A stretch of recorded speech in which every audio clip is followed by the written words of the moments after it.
नमस्कार दोस्तों, आपका अपना चैनल हिंदी जंक्शन पर स्वागत है।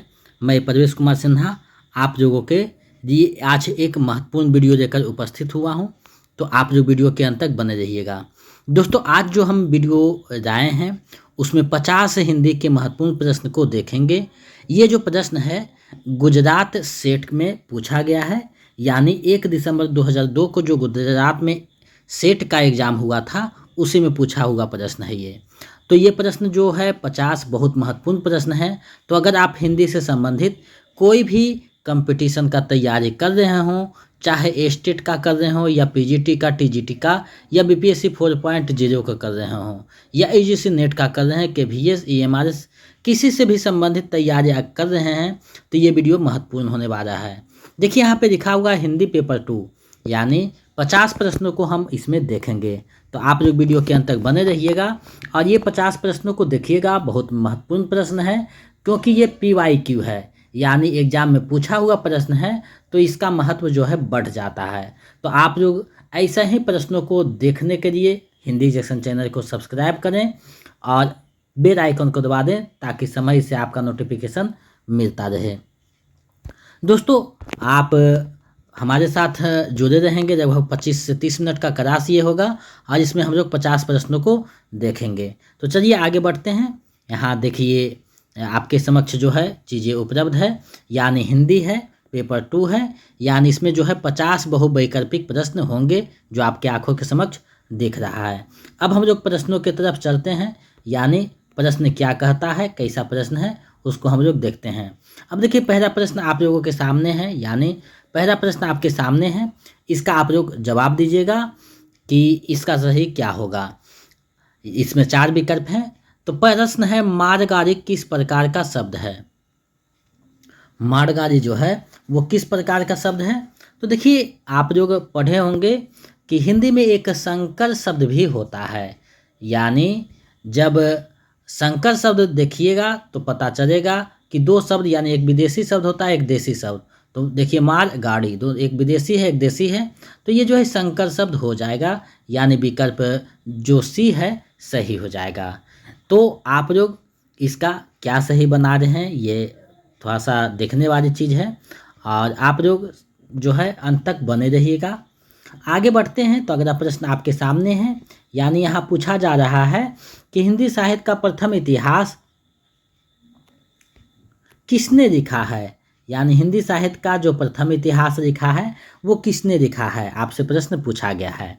तो देखिए हिंदी साहित्य का जो प्रथम इतिहास लिखा है वो लिखने वाले गारसादातासी हैं, यानी विकल्प जो सी हो जाएगा सही हो जाएगा। इन्होंने फ्रेंच भाषा में लिखा है, यानी हिंदी साहित्य का प्रथम इतिहास फ्रेंच भाषा में लिखा गया था गारसादातासी के द्वारा। तो ये जो प्रश्न है, एक एक प्रश्न है, काफ़ी महत्वपूर्ण है, जो एग्जाम में अधिकतर जगह देखने को मिलेगा।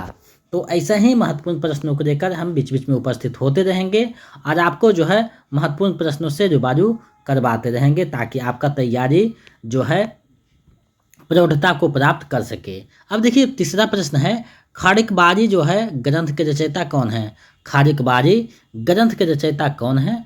तो खारिकबारी जो ग्रंथ है वो अमीर खुसरो की रचना है, यानी फारसी हिंदी जो है शब्दकोश है। तो ये जो है विकल्प बी सही हो जाएगा, अमीर खुसरो का ये रचना है खारिकबारी, यानी ये शब्दकोश है। तो ये खारिकबारी जो रचना है आदिकाल की रचना है, ये भी पता होनी चाहिए। आगे बढ़ते हैं, अगले प्रश्न को देखते हैं। आगे प्रश्न आपके सामने है, केशव कही ना जाए का कहिए किसकी रची हुई पंक्ति है, यानी ये जो पंक्ति यहाँ दिया गया है ये पंक्तियाँ किसकी है। तो ये जो पंक्ति है वो तुलसीदास की पंक्ति है, यानी विकल्प जो ए हो जाएगा सही हो जाएगा, तुलसीदास की पंक्ति है। केशव कही ना जाए का कहिए किसकी रची हुई पंक्ति है, तो तुलसीदास की ये पंक्ति है, यानी विकल्प ए सही हो जाएगा। आगे है, संत कवियों में सर्वाधिक पढ़े लिखे कौन थे, यानी जो संत कवि थे उसमें सबसे पढ़े लिखे कौन थे।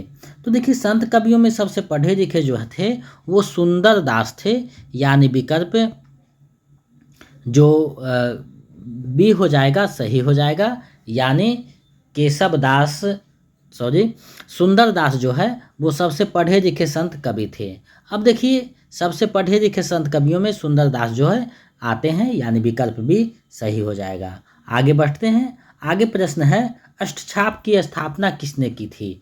अब देखिए यहाँ बहुत जो है सरल प्रश्न है, तो सरल प्रश्नों को भी आप देखते चलिए, क्योंकि कभी कभी ऐसा होता है कि सरल प्रश्न ही आपसे गलत हो जाते हैं। तो हम जो है इसी तरह आपसे जो है बात करके बीच बीच में जो है महत्वपूर्ण प्रश्नों को जाते रहेंगे। अब देखिए अष्टछाप की स्थापना किसने की थी, तो अष्टछाप की जो स्थापना की थी वो विठल नाथ ने की थी, यानी विकल्प बी जो है सही हो जाएगा। इसके पहले जो है भक्तिकार में ये बताया जा चुका है। आगे देखिए बढ़ते हैं। आगे प्रश्न है विनय पत्रिका की भाषा कौन सी है, यानी विनय पत्रिका जो रचना है तुलसीदास की रचना है, तो इसकी भाषा क्या है, तो ये ब्रज भाषा में लिखा गया है, यानी विकल्प ए जो है सही हो जाएगा।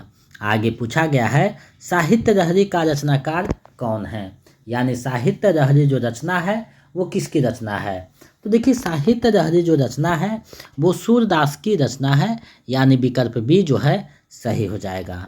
आगे बढ़ते हैं। आगे पूछा जा रहा है रामचरितमानस के सुपरिचित विदेशी अध्येता कौन है, यानी रामचरितमानस के जो प्रसिद्ध अध्येता है विदेशी वो कौन है, तो सुप्रसिद्ध विदेशी अध्येता जो है कामिल बुर्के जी हैं, यानी विकल्प बी जो है सही हो जाएगा। तो देखिए कुछ कुछ आपको नए प्रश्न देखने को मिलेंगे, कुछ का पूछने का तरीका आपको नज़र आएगा नए तरीके से, तो इसी उद्देश्य से हम आपके समक्ष ये प्रश्नों को प्रस्तुत कर रहे हैं, ताकि आपका जो तैयारी है वो अच्छे ढंग से हो सके और आप देख सके कि कैसे प्रश्न पूछा जाता है। चलिए आगे बढ़ते हैं। आप लोग वीडियो के अंत तक बने रहिएगा और ये 50 प्रश्न को देखिएगा, क्योंकि प्रत्येक प्रश्न आपके लिए महत्वपूर्ण है। अखरावट के रचयिता कौन है, यानी अखरावट जो है वो किसकी रचना है, तो अखरावट जो रचना है वो मलिक मोहम्मद जायसी की है, यानी विकल्प डी जो है सही हो जाएगा। मलिक मोहम्मद जायसी निर्गुण धारा के प्रेम मार्गी शाखा के कवि हैं, जिनकी प्रसिद्ध रचना पद्मावत है। चलिए आगे बढ़ते हैं, अगले प्रश्न को देखते हैं। अगला प्रश्न है मन रेहू पै देहु छटाक नहीं उपयुक्त उक्ति किसकी है, यानी यहाँ जो उक्ति दिया गया है, पंक्ति दिया गया है, ये पंक्ति किसका है, तो ये जो पंक्ति है घनानंद का है, जो रीतिकार के 3 जो काव्य धारा था, जिसमें रीतिबद्ध रीतिसिद्ध रीतिमुक्त था, तो घनानंद जो है रीतिमुक्त कवि हैं, यानी विकल्प जो सी हो जाएगा सही हो जाएगा। आगे बढ़ते हैं। आगे प्रश्न है प्रेम वाटिका के रचनाकार कौन है, यानी प्रेम वाटिका जो रचना है वो किसकी रचना है, तो देखिए प्रेम वाटिका जो रचना है वो रसखान की प्रसिद्ध रचना है, यानी विकल्प डी सही हो जाएगा। आगे बढ़ते हैं, अगले प्रश्न को देखते हैं। अगला प्रश्न आपके सामने है, इसका आप लोग जवाब दीजिए। तो कार्यक्रम अनुसार इनमें से पहली कहानी कौन सी है, तो कार्यक्रम अनुसार बताना है कि पहली कहानी कौन सी है, तो देखिए दुराई वाली जो है रचना है उसने कहा था 2 बाके बड़े घर की बेटी, तो ये कार्यक्रम के अनुसार जो पहली रचना हो जाएगा वो दुराई वाली रचना हो जाएगा। बंग मेहरा यानी राजेंद्र भारा घोष की रचना है, विकल्प ए जो है सही हो जाएगा। आगे बढ़ते हैं। आगे प्रश्न पूछा जा रहा है मृगनयनी उपन्यास के लेखक कौन है, यानी मृगनयनी जो उपन्यास है उसके रचनाकार कौन है, तो मृगनयनी जो उपन्यास है उसके रचनाकार वृंदावन राज वर्मा है, यानी विकल्प सी जो है इसका सही आंसर हो जाएगा। आगे बढ़ते हैं। आगे प्रश्न पूछा जा रहा है इनमें से कौन सी भारतेंदु युग की पत्रिका नहीं है, यानी कौन सी पत्रिका है जो भारतेंदु युग की नहीं है, तो देखिए भारतेंदु युग की नहीं पत्रिका में आनंद काव्यदंबिनी, कवि बच्चन सुधा और ब्राह्मण, ये तीनों तो भारतेंदु युग की पत्रिका है, लेकिन श्री शारदा जो है भारतेंदु युग की पत्रिका नहीं है, यानी विकल्प डी जो है सही हो जाएगा। आगे देखिए बहुत सरल प्रश्न है कामायनी में सर्गों की संख्या कितनी है, तो कामायनी में जो सर्गों की संख्या है वो कितनी है प्रश्न पूछा गया है, तो कामायनी में जो सर्गों की संख्या है 15 है, यानी 15 सर्ग है, जो चिंता से स्टार्ट होकर आनंद तक खत्म होता है, कुल 15 सर्ग है, जिसके रचनाकार जयशंकर प्रसाद हैं। छायावाद का उपनिषद कहा जाता है, तो विकल्प भी सही हो जाएगा। आगे बढ़ते हैं। आगे पूछा जा रहा है, खुल गए छंद के बंध किस कवि की उक्ति है? यानी ये जो उक्ति है वो किस कवि की है? तो सुमित्रानंद पंत की ये उक्ति है, यानी विकल्प बी जो है सही हो जाएगा। हिंदी की प्रथम कहानी लेखिका कौन है? देखिए प्रश्न पूछा जा चुका है, हिंदी की प्रथम कहानी लेखिका कौन है? तो हिंदी की प्रथम कहानी लेखिका जो है बंग महरा यानी राजेंद्र बारा घोष है, यानी विकल्प ए जो है सही हो जाएगा। आगे पूछा जा रहा है, सरस्वती पत्रिका के प्रथम संपादक कौन थे? तो सरस्वती पत्रिका के जो प्रथम संपादक थे वो कौन थे? तो श्याम सुंदर दास जी जो है सरस्वती पत्रिका के प्रथम संपादक थे, जो 1900 ईस्वी में इसे स्थापित करते हैं और 1903 ईस्वी से फिर महावीर प्रसाद द्विवेदी इसके संपादक 1920 तक बने रहते हैं। तो विकल्प डी जो है सही हो जाएगा। आगे बढ़ते हैं। आगे प्रश्न है, इनमें से किस कवि को ज्ञानपीठ पुरस्कार नहीं मिला है? तो देखिए महादेवी वर्मा, दिनकर और नरेश मेहता तीनों को मिल चुका है, लेकिन जयशंकर प्रसाद को नहीं मिला है। तो विकल्प बी इसका सही आंसर हो जाएगा। आगे है, राजा निर्बंसिया की कहानी के लेखक कौन है? यानी राजा निर्बंसिया कहानी के लेखक कौन है? तो राजा निर्बंसिया जो कहानी है वो कमरेश्वर की कहानी है, बहुत प्रसिद्ध कहानी है। तो विकल्प भी सही हो जाएगा। आगे बढ़ते हैं। आगे देखिए यहाँ प्रश्न पूछा जा रहा है,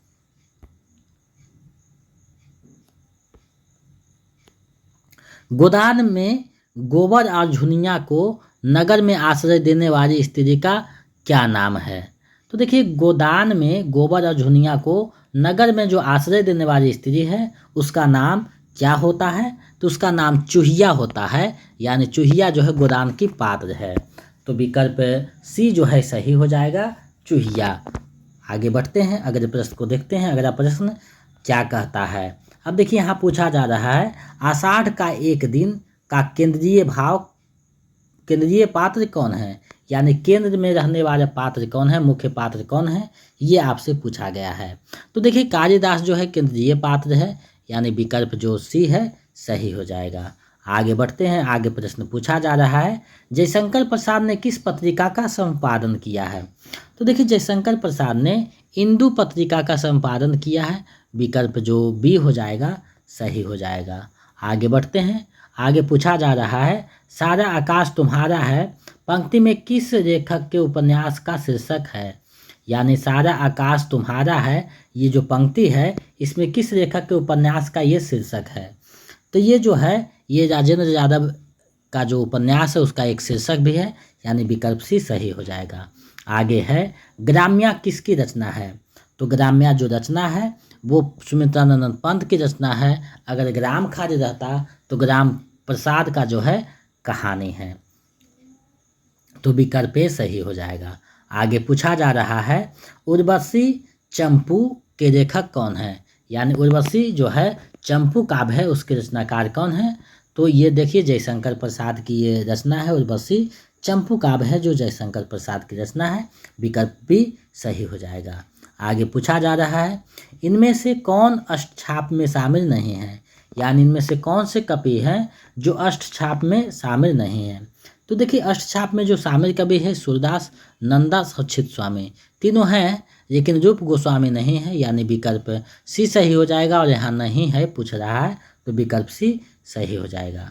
आगे बढ़ते हैं। अगला प्रश्न है, निम्नलिखित में से किस उपन्यास का संबंध स्वाधीनता आंदोलन से नहीं है? यानी स्वाधीनता आंदोलन से किस उपन्यास का संबंध नहीं है? तो देखिए स्वाधीनता आंदोलन से उपन्यास का जो संबंध नहीं है वो उन्माद उपन्यास का संबंध नहीं है, यानी विकल्प डी सही हो जाएगा। बाकी झूठा सच, कर्मभूमि, तमस ये सब जो है संबंधित है। तो विकल्प डी सही हो जाएगा। आगे बढ़ते हैं। अगला प्रश्न सामने है, वारेन हेस्टिंग का साढ़ किसकी रचना है? वारेन हेस्टिंग का साढ़ किसकी रचना है? तो ये जो रचना है ये उदय प्रकाश की रचना है, यानी विकल्प बी जो है सही हो जाएगा।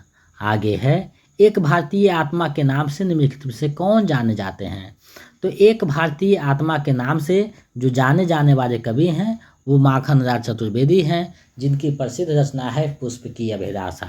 तो विकल्प सी जो है सही हो जाएगा। आगे बढ़ते हैं। आगे प्रश्न पूछा जा रहा है, कामायनी में मूर्त अमूर्त कुल कितने स्त्री पुरुष पात्र हैं? तो मूर्त अमूर्त जो स्त्री पुरुष का जो पात्र की संख्या है वो 8 हो जाएगा, यानी विकल्प जो डी हो जाएगा सही हो जाएगा, 8 पात्र है। तो ये जो है बिल्कुल नया प्रश्न है, तो आपको इसे देखना होगा। हो सकता है ऐसा प्रश्न बीपीएससी में या फिर कहीं टीजीटी में देखने को मिले, तो इसलिए हम यहाँ ये प्रश्नों को बता रहे हैं ताकि कुछ जो नए प्रश्न है उससे आप जो है जानकारी ले सके, अपने ज्ञान को वृद्धि कर सकें। क्योंकि जब आप बीपीएससी 4.0 में पढ़िएगा तो उसका कंपटीशन बहुत हाई होगा, और जब तक अच्छे से जानकारी नहीं रहिएगा तब तक आपका जो है एग्ज़ाम निकलने की संभावना अच्छी नहीं होगी। अब देखिए, कहा जा रहा है बुद्ध चरित्र के नाम से राइट ऑफ एशिया के अनुवादक कौन है? यानी बुद्ध चरित्र के नाम से, बुद्ध चरित्र का जो है राइट ऑफ एशिया के नाम से अनुवाद जो किया है बुद्ध चरित्र का, तो उसके रचनाकार कौन है, यानी अनुवादक कौन है? तो वो अनुवादक हैं, यानी वो अनुवादक पूछा जा रहा है तो रामचंद्र शुक्ल हैं, यानी विकल्प सी सही हो जाएगा। संतन को कहाँ सिकरी सुकाम किसकी उक्ति है? तो संतन को कहाँ सिकरी सुकाम कुंभन दास की बहुत प्रसिद्ध पंक्ति है। कठिन काव्य के प्रेत के नाम से किसकी ख्याति है? तो कठिन काव्य के जो प्रेत हैं वो जो संज्ञा दिया गया है वो आचार्य केशव दास को दिया गया है, यानी विकल्प सी सही हो जाएगा। आगे बढ़ते हैं। निम्नलिखित में कौन प्रसाद की कहानियों की प्रसिद्ध नायिका नहीं है? तो कौन जो है प्रसाद की जो प्रसिद्ध कहानियाँ उसकी नायिका नहीं है? देखिए, प्रसाद की जो प्रसिद्ध कहानियाँ हैं उसकी नायिका का बात करें तो मधुरिका, ममता, चंपा ये सब तो है, महाश्वेता जो है नहीं है, तो विकल्प डी जो है सही हो जाएगा। आगे बढ़ते हैं। आगे पूछा जा रहा है आवारा मसीहा किस भारतीय लेखक की जीवनी है? तो आवारा मसीहा जो है बंकिम ये जो है शरतचंद्र चट्टोपाध्याय का जो है ये जीवनी है, यानी विकल्प सी सही हो जाएगा, जिसको विष्णु प्रभाकर ने लिखा है, विकल्प सी सही है। आगे पूछा जा रहा है कामायनी को मानवता का रसात्मक काव्य किसने कहा है?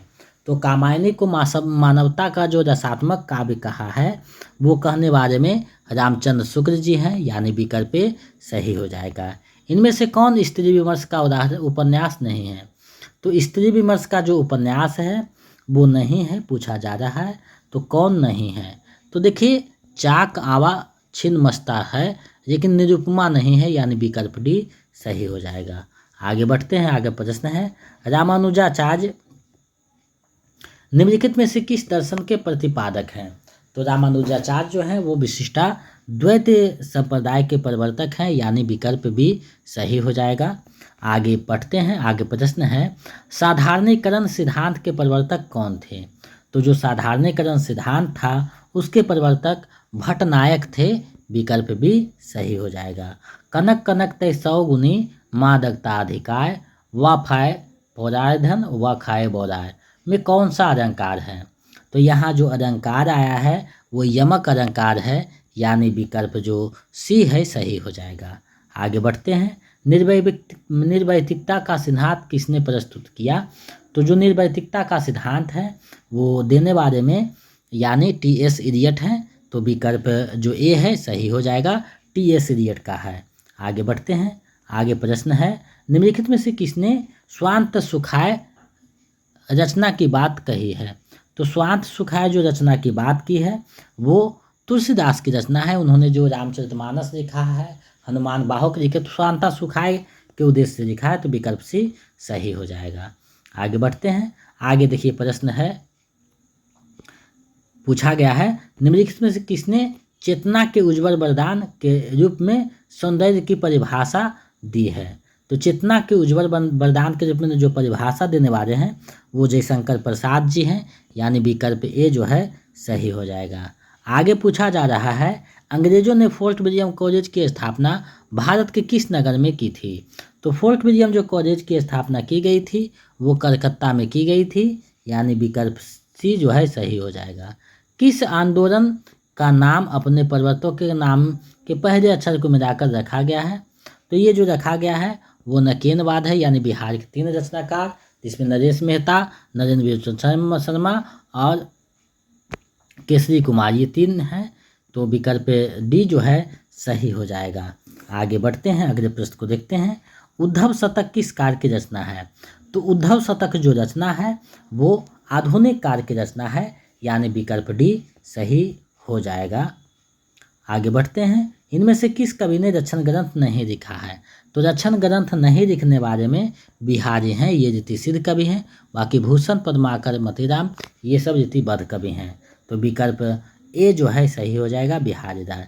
चलिए इस वीडियो का अंतिम प्रश्न देखते हैं। निम्नलिखित में कौन सा कथन सही है? तो सही कथन को आपको बताना है कौन सा कथन सही है।